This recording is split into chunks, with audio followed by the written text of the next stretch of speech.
Yeah, I know. When I coached my fourth grade, you're smirking already, so you're going to ask a stupid question. I just feel it.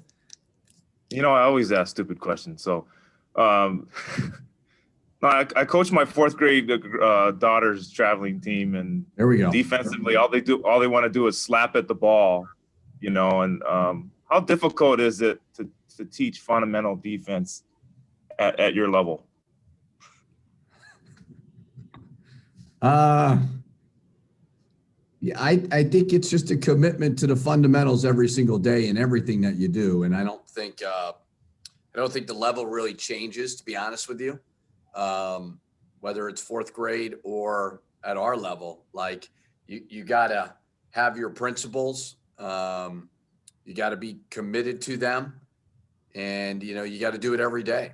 And if you don't do it every day, it's going to get neglected.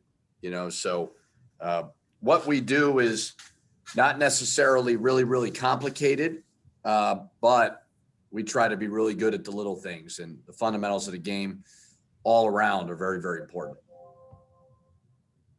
All right, let's go to Doogie. Doogie, go ahead. You're up. Good morning, Richard. I too have a fourth grader. He plays basketball. I smartly don't coach him though. On Jamal Mashburn Jr., is there literally, especially coming off Wednesday night, is there literally anything you could throw his way that he can't handle at this point? Well, he's trending in the right direction for sure. I thought he played really good, versus Indiana. He was fearless. He can knock down the three. He's got the unique mid-range game that I don't have a problem with him shooting. Nate Mason had a little bit of that, that mid-range game that he was good at. He played a lot of minutes, he got a little bit fatigued. That's normal. But I think he's a really good player. I've always thought that, and with Gabe being out for a while here, it's a great opportunity for him to jump at some more minutes. And keep getting better, so he had one good game, build off it. I think he's definitely trending in a really good direction. Let's go to Daniel House. Hey, Richard, how much growth have you noticed from Isaiah Ihnen over the past year or so? A little bit, I still think he's got a ways to go. I think he's rebounding the ball well. He gets deflections. He's got good length. Offensively, I think it's where he needs to figure out his niche, because he is not shooting a great percentage from three. And like we've talked about with a lot of our guys, like if you're not shooting a great percentage, you shouldn't be shooting 4 or 5 threes in a game. Now, if you got 1 or 2 that's open, it's a rhythm shot, you take it, but the numbers are the numbers. So now for Isaiah, it's what else can he do on the offensive end of it? But I think he's improving. I really do. And I think he's getting better, and he works really hard, and he's a great kid. Let's go to Dave Campbell with the Associated Press. Hey, Richard, I'm just wondering if you have any further clarity about how long Gabe will be out. He's going to get a surgery today on his finger. So I think we think about 3 to 4 weeks. Andy Greeter. Also to that point, how has Liam recovered? Is that something that's going to be with him for the foreseeable future? How has he been? Well, if you look at the schedule, we technically have a week off after Illinois. Now, I don't know if the Nebraska game is going to be added or not. I don't know that. But certainly that would be valuable time for Liam. He's not really practicing. He really is gutting it out right now. But a week off for sure would really help him. Let's go to Marcus Fuller. Just a reminder, if you have a question, send me a message in chat. I don't see any after Marcus. Andy just popped up. Let's go to Marcus and then back to Andy. Go ahead, Marcus. Coach, back with Gabe's injury, you put Mashburn in the starting lineup, but, that's a big defensive gap that you need to fill. How do you help, Mashburn and other guys, Gabe was, like I said, your best defender on the perimeter. Yeah, Gabe is you don't look at it like this, but he's a natural defender. Kind of talk about the fundamentals of it. He's always in a stance. He's always sliding. So defense is a lot of will and commitment, but you got to work on it. You got to work on the technique, you know, and embrace it. And Gabe is, I think, the best perimeter defender in the league. I really do. And when he gets hurt and he's out a month or whatever it is, like, your team is going to hurt defensively. Or if Liam Robbins is injured and doesn't have lift, that's going to hurt your team defensively. So other guys need to, you know, relish being in that role, you know, but they're not as good as Gabe at it. They're not, but there's other things that they are good at, you know, so you got to kind of embrace what you are. But, you know, defense is individually important, but it's also team collectively very important. But we miss a lot with Gabe out of the lineup defensively. That's why, you know, he played so many minutes, was he relished playing against the best player, you know, but injury is part of the game. You know, you can't use it as an excuse. You just gotta unfortunately move on. All right, Andy Greeter. Coach, is there anything unique in how you're getting the guys to bounce back after a tough week on the road? Is there an approach, something that you're focusing on, anything that's different in how you're approaching Saturday? No, not really. I mean, it was good to get back. We were gone essentially for 5 nights. I mean, we didn't get back until 3:30. Those were a lot of long days. I mean, it's not an excuse. I thought we played well enough to win versus Indiana. You know, I thought we played really hard. I thought we were connected. Just had a couple breakdowns at the end, but we didn't look tired by any means. But we just needed to get home, you know. So we got home and let them rest, do their academics.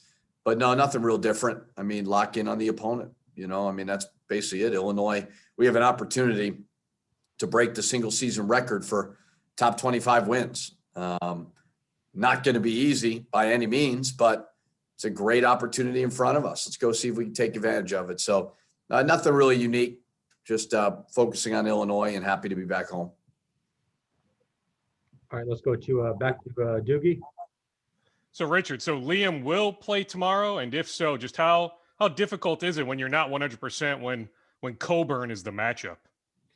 I mean, hopefully he'll play tomorrow. You know, I would assume he'll play tomorrow. I don't know if substantially he's a whole lot better. You know, I don't know if 2 days is really going to fix a you know, severely sprained ankle, but he's fighting hard through it. You know, we just walked through stuff yesterday.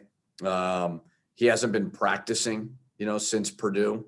We're trying to keep him rested. He won't practice today, and we'll kind of see where he's at tomorrow, but he's gutting it out. You know, I mean, since he's been injured, he was 1 for 8 from the field, and then obviously 1 for 2 last game. So I don't know. I mean, I don't want to offend people and act like I'm making an excuse, but you know, that's a tough blow.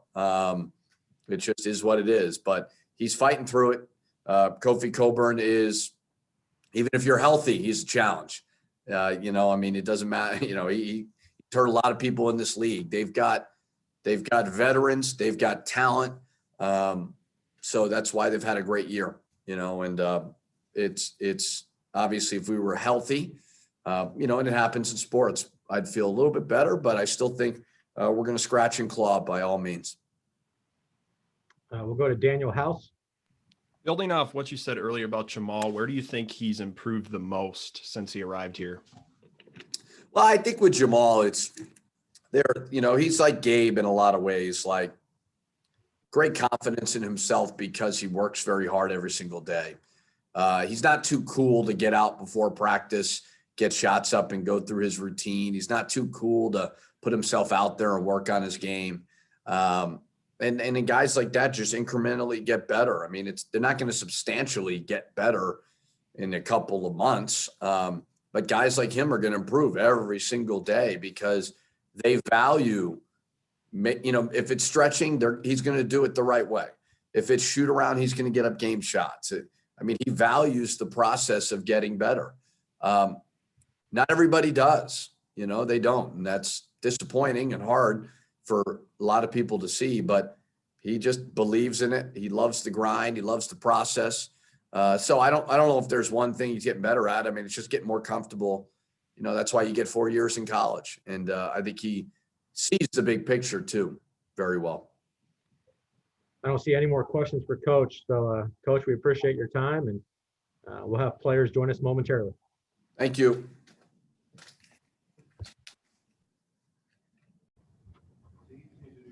All right, let's go to Daniel House for Jamal. Jamal, coach was just talking about your preparation routine. How much do you emphasize the smallest details of your game? Every day, I emphasize, I have a specific routine I do before game, before practice, and I stick to it every day. Whether it be, warming up my shot or just getting loose, and staying loose and ready to go. So I'm pretty consistent with that. All right, let's go to Marcus Fuller. Jamal, I think from the first time we talked, when you're in high school, you took pride in the defensive side of the ball, but we all know how much you can score. We've seen it. What's the progression of that, with you as a freshman? I feel like this year I've put in a lot of work, and somebody that I've always been just a guy who just loves to work and loves to be in the gym. So I'm just trusting that and just letting it all hang loose and just, making every moment that I'm out there count towards winning. So. Let's go to Doogie. Jamal, good morning. Just curious, how much has your game evolved to the point where you're uber comfortable, whether you're playing on the ball or off the ball? Yeah, well, ever since I was young, the way my dad taught me and the way my dad, raised me as a basketball player, you always got to be able to just go out there and be a basketball player. I know they have positions, but, basketball is mainly positionless now. So got to be able to play the 1 or the 2 or the 3. So just being versatile out there, I think that's how my game has been able to grow at this college level. Just remind or send me a message in chat if you have a question for Jamal. We'll go to Andy Greeter. And again, if you have a question, go ahead and send it to me. So go ahead, Andy. Jamal, after a tough week on the road, how are you and the guys trying to bounce back and kind of look on the positive side without Gabe and Liam dinged up? Yeah, I mean, it's hard without them being such crucial pieces to our team.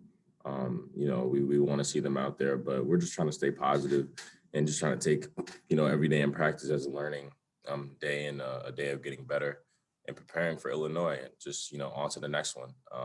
And we all just have that next man up mentality. So everybody's ready to go. Dave Campbell, Associated Press. Jamal, at Indiana, you feel like you and the other guards were more effective at driving to the basket. And is that something that you might want to build off, I guess, or carry forward? Yeah, definitely. I mean, we just, when we're all attacking, all 3 of us or all 4 of us actually, me, Booth, Marcus, and Trey, we can be pretty effective, and not many people can stay in front of us. So, we're definitely going to be emphasizing that more. Getting to the basket and attacking and making plays for others. So, back to Doogie. Jamal, you mentioned your dad. I mean, how much of a resource is he right now? Like, is he critiquing your play, giving you feedback after literally every game, or basketball wise, does he give you a lot of space right now? I mean, he's in my ear every game. He's always there. He's always a resource, and he's always calling. He'll actually be here for the Illinois game, so he's coming this evening. So I'll be able to see him finally. But yeah, he's always there. He's my best friend, my trainer, and my mentor all in one. So he's my biggest critic and my biggest fan. So. Andy Greeter. I don't see any questions after Andy, so if you have one, send it to me. If not, we can wrap up with Andy. All right, we'll go Andy, then Marcus. Andy, go ahead. Jamal, is this the first college game your dad is going to be able to see? And if it is, I assume the excitement level is pretty high for that. Oh, yeah. This is the first one that he's going to see. I'm very excited. I haven't seen him since August, so, I'm excited to see him and my stepmom, too. I'm excited to see both of them. I haven't seen them since I moved up here, so this is an important game to get a win and just to see my family. So, Marcus Fuller. Just curious, Jamal, did you ever get that one-on-one game in with him before you left? It's not. He's still trying to get himself right and still train himself to get to the level to where he can, stay in front of me. But he's working. He's always he's working hard every day. So we're gonna get it in though. We're gonna get it in soon. All right, I'll give it about 5 seconds. Do we have any more? If we have any more questions for Jamal, and if not, we'll let him go. Jamal, you're all set, my friend. Thank you for your time. Thank you. Okay, let's go to Marcus Fuller. Yeah, Isaiah, just talk a little bit about, I know Coach Pitino, when he mentions you, he talks about offensively, your 3-point shooting. How much have you tried to evolve your offensive game to try to, score at the basket, take your man off the dribble, and how's that coming along? I've definitely been working on it. I feel like most of it is just at this point is just having the confidence to just have it translate in game. I mean, I'm working on it in practice. I'm doing it in practice now. I just need to translate it to the game, and that's all it is. We'll go to Daniel House. Hey, Isaiah, when you first came here, what was the biggest adjustment you had to make? Defensively, I'd say. I mean, guarding quicker guards, guarding stronger bigs. This year, I've become more physical, becoming more locked in on defense. Just a reminder, if you have a question for Isaiah, send me a message in chat, and we'll continue. All right, let's go Marcus Fuller, and then we'll go back to Daniel House. Go ahead, Marcus. You talked about that on the defensive side, when you're trying to make up for an injury to Liam, and also obviously, Gabe's defense on the perimeter is so huge as well. As a team, how do you guys make up for that when you don't have Gabe and then when Liam is hurt? I mean, Gabe was our best defender. With him out, he was always guarding the opponent's best player. So with him out, we have to even do a better job locking in on scouting, making sure that we're locked in on that we don't give up any plays, like easy inbound points or anything. And then, people have to elevate their game. If a great contributor, a team captain is out, it's on us to step up and, cover for that. So, I feel like Jamal and Trey did a great job doing that. And, and with Liam out, it gives a lot of chances to other guys. Like, for example, Sam, he didn't really get a lot of chances at the beginning of the year, but now slowly, he has a big opportunity to prove himself. So, it sucks for us, but it's also a chance for other players to step up. And that's what we have to do if we want to get far. Daniel, do you have another question, or did I read that wrong? Yeah. Okay. Isaiah, you really crashed the glass really hard. What's the key to coming down with those offensive boards consistently? So Coach Conroy always teaches us about making sure that we cover the weak side when we crash, because that's our goal, to always try to get the weak side boards. And since we started doing that as a team, we've gotten a lot of opportunities to get offensive rebounds. So just being focused on that and always crashing every time. It's an effort thing. Let's go to Doogie.